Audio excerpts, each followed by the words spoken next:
Hello everyone, आप सभी का मेरे चैनल हिंदी साहित्य में स्वागत है।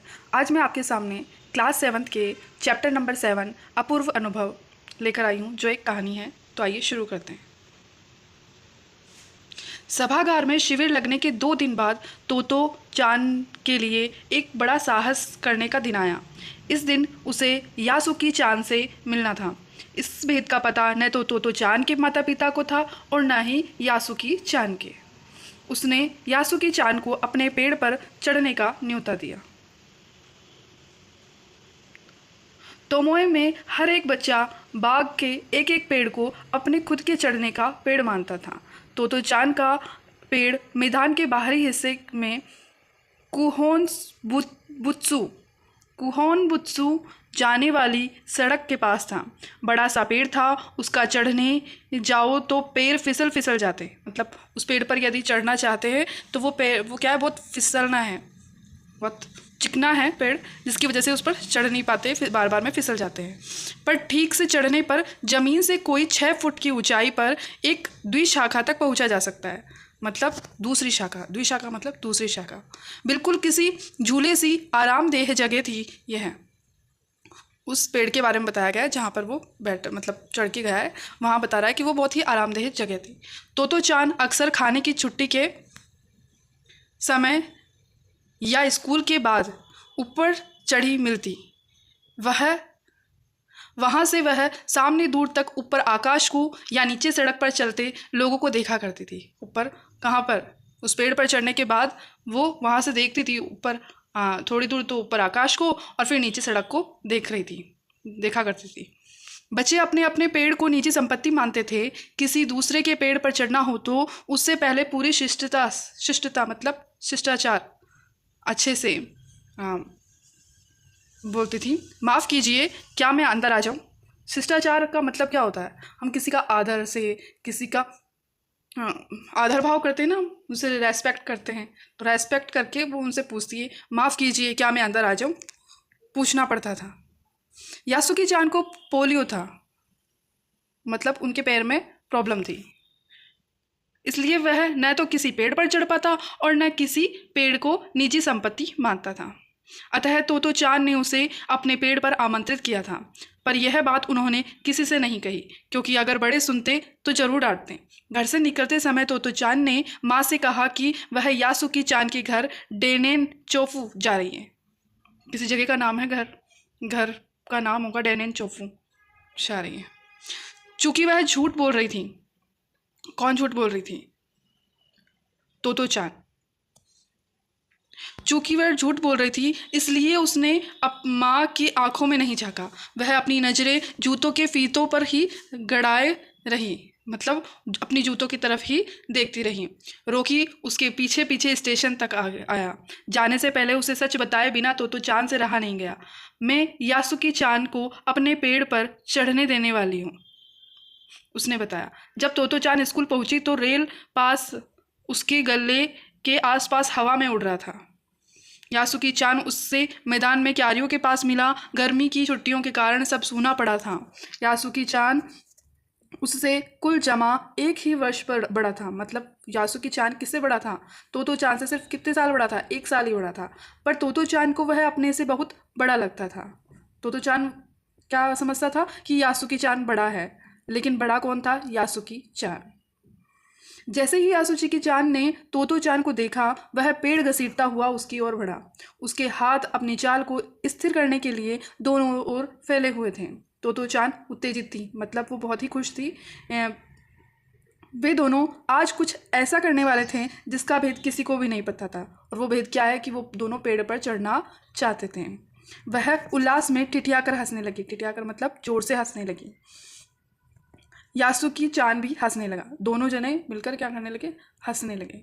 तोतो चान यासुकी चान को अपने पेड़ की ओर ले गई और उसके बाद वह तुरंत चौकीदार के छप्पर की ओर भागी, जैसा उसने रात को ही तय कर लिया था। वहां से वह एक सीढ़ी घसीटती हुई लाई। उसे तने के सहारे ऐसे लगाया जिससे वह द्विशाखा तक पहुंच जाए। वह कुर्सी से ऊपर चढ़ी और सीढ़ी के किनारे को पकड़ लिया। तब उसने पुकारा, ठीक है, अब ऊपर चढ़ने की कोशिश करो। किसको कहा? तोतो चान को कहा। किसने? यासुकी चान। यासुकी चान के हाथ पैर इतने कमज़ोर थे कि वह पहली सीढ़ी पर भी बिना सहारे के चढ़ नहीं पाया। इस पर तोतो चान नीचे उतर आई और यासुकी चान को पीछे से धकियाने लगी। कौन? यासुकी चान को कौन ऊपर लेके गई? तोतो चान।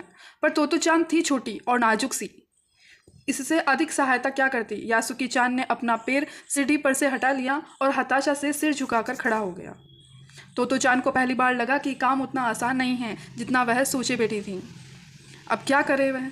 यासुकी चान उसके पेड़ पर चढ़े, यह उसकी हार्दिक इच्छा थी। बहुत इच्छा थी उसकी कि यासुकी चान जो है वो उस पेड़ पर चढ़े, क्योंकि वो चढ़ नहीं पाता था, लेकिन वो चाहती थी कि वो उस पेड़ पर चढ़े। यासुकी चान के मन में भी उत्साह था। वह उसके सामने गई। उसका लटका चेहरा इतना उदास था कि तोतो चान को उसे हंसाने के लिए गाल फुलाकर तरह तरह के चेहरे बनाने पड़े। ठहरो, एक बात सूझी। फिर वह चौकीदार के छप्पर की ओर दौड़ी और हर एक चीज़ उलट पुलट कर देखने लगी। आखिर उसे एक तिपाही सीढ़ी मिली जिसे थामे रहना भी जरूरी नहीं था। वह तिपाही सीढ़ी को घसीट कर ले आई तो अपनी शक्ति पर हैरान होने लगी। तिपाही की ऊपरी सीढ़ी द्विशाखा तक पहुंच रही थी। मतलब वो क्या लेकर आई थी? एक 3 पहियों वाली क्या लेकर आई थी? सीढ़ी लेकर आई थी। और जब उसको सीढ़ी को लेकर आई तो उसे ये हैरानी हुई कि मुझ में इतनी शक्ति है कि मैं आराम से उस सीढ़ी को मतलब पेड़ के पास ले आई हूँ। और वो सीढ़ी ऐसी थी कि वो द्विशाखा तक जाती थी, मतलब दूसरी शाखा, पेड़ की दूसरी शाखा ऊपर तक जा रही थी, पहुँच रही थी। देखो, अब डरना मत, उसने बड़ी बहन किसी आवाज़ में कहा। यह डगमगाएगी नहीं। यासुकी चान ने घबराकर तिपाही सीढ़ी और पसीने से तरबतर तोतो चान की ओर देखा। उसे भी काफ़ी पसीना आ रहा था। उसने पेड़ की ओर देखा और तब निश्चय के साथ पांव उठाकर पहली सीढ़ी पर रखा। उसने क्या किया? पहले तो वो यासुकी चान जो था वो घबरा गया सीढ़ी को देखकर, लेकिन पसीना भी आ गया। लेकिन फिर उसने देखा, किसको? पेड़ को देखा और निश्चय किया कि नहीं, मैं चढ़ सकता हूँ और मैं चढ़ूँगा। उसने पहला पैर अपनी सीढ़ी पर रखा। उन दोनों को यह बिल्कुल भी पता न था कि कितना समय यासुकी चान को ऊपर तक चढ़ने में लगा। सूरज का ताप उन पर पड़ रहा था, पर दोनों का ध्यान यासुकी चान के ऊपर तक पहुंचने में रमा था। मतलब उनका ध्यान तो कहाँ था कि सिर्फ कैसे भी करके यासुकी चान ऊपर पेड़ तक पहुंच जाए। तोतो चान नीचे से उसका एक एक पैर सीढ़ी पर धरने में मदद कर रही थी। अपने सिर से वह उसके पिछले हिस्से को भी स्थिर करती रही। यासुकी चान पूरी शक्ति के साथ जूझ रहा था और आखिर वह ऊपर पहुंच गया। हुर्रे! वहां जाकर उसने क्या कहा? बहुत खुश हुआ और उसने कहा हुर्रे! पर उसे अचानक सारी मेहनत बेकार लगने लगी। तोतो चान तो सीढ़ी पर से छलांग लगाकर द्विशाखा पर पहुंच गई, पर यासुकी चान को सीढ़ी से पेड़ पर लाने की हर कोशिश बेकार रही। मतलब वो सीढ़ियों तक लाने के बाद भी उस पेड़ पर उसको नहीं बिठा पाई। यासुकी चान सीढ़ी थामे तोतो चान की ओर ताकने लगा, मतलब देखने लगा। तोतो चान की रुलाई छूटने को आई, मतलब तोतो चान हार मानने को आई और वो रोने जैसा मुंह बनाने लगी। उसने चाहा था कि यासुकी चान को अपने पेड़ पर आमंत्रित कर तमाम नई नई चीज़ें दिखाए, पर वह रोई नहीं। उसे डर था कि उसके रोने पर यासुकी चान भी रो पड़ेगा। कितनी बहादुरी दिखाई है इसने, तोतो चान ने। उसने यासुकी चान का पोलियो से पिचकी और अकड़ी उंगलियों वाला हाथ अपने हाथ में थाम लिया। उसके खुद के हाथ से वह बड़ा था, उंगलियां भी लंबी थीं। देर तक तोतो चान उसका हाथ थामे रही, तब बोली, तुम लेट जाओ, मैं तुम्हें पेड़ पर खींचने की कोशिश करती हूँ। उस समय द्विशाखा पर खड़ी तोतो चान द्वारा यासुकी चान को पेड़ की ओर खींचते हुए अगर कोई बड़ा देखता तो वह जरूर डर के मारे चीख उठता। उसे वे सच में जोखिम उठाते ही दिखाई देते हैं। पर यासुकी चान तो चोचो चान पर पूरा भरोसा था। यासुकी चान को क्या था? तोतो चान पर बहुत पूरा भरोसा था और वह खुद भी यासुकी चान के लिए भारी खतरा उठा रही थी। अपने नन्हे नन्हे हाथों से वह पूरी ताकत से यासुकी चान को खींचने लगी। बादल का एक बड़ा टुकड़ा बीच बीच में छाया करके उन्हें कड़कड़ाती धूप से बचा रहा था। कौन? बादल का एक टुकड़ा। काफी मेहनत के बाद दोनों आमने सामने पेड़ की द्विशाखा पर थे। पसीने से तरबतर अपने बालों को चेहरे पर से हटाते हुए तोतो चान ने सम्मान से झुककर कहा, मेरे पेड़ पर तुम्हारा स्वागत है। किसने कहा? तोतो चान ने यासुकी से कहा, यासुकी चान से कहा। यासुकी चान डाल के सहारे खड़ा था। कुछ झिझकता हुआ वह मुस्कुराया। तब उसने पूछा, क्या मैं अंदर आ सकता हूँ? उस दिन यासुकी चान ने दुनिया की एक नई झलक देखी जिसे उसने पहले कभी नहीं देखा था। तो ऐसा होता है पेड़ पर चढ़ना, यासुकी चान खुश होते हुए कहा। वे बड़ी देर तक पेड़ पर बैठे बैठे इधर उधर से गप्पे लड़ाते रहे। मेरी बहन अमेरिका में है, उसने बताया कि वहाँ एक चीज़ होती है, टेलीविज़न। यासुकी चान उमंग से भरा बता रहा था। वह कहती है कि जब वह जापान में आ जाएगा तो हम घर बैठे बैठे ही सुमो कुश्ती देख सकेंगे। वह कहती है कि टेलीविज़न एक डिब्बे की जैसा होता है। तो चान उस समय यह तो नहीं समझ पाई कि यासुकी चान के लिए जो कहीं भी दूर तक नहीं चल सकता था, घर बैठे चीज़ों को देखने के लिए क्या अर्थ होंगे। वह तो यह सोचती रही कि सुमो पहलवान घर में रखे किसी डिब्बे में कैसे समा जाएंगे। उनका आकार तो बड़ा है, पर उसे बड़ी लुभावनी लगी।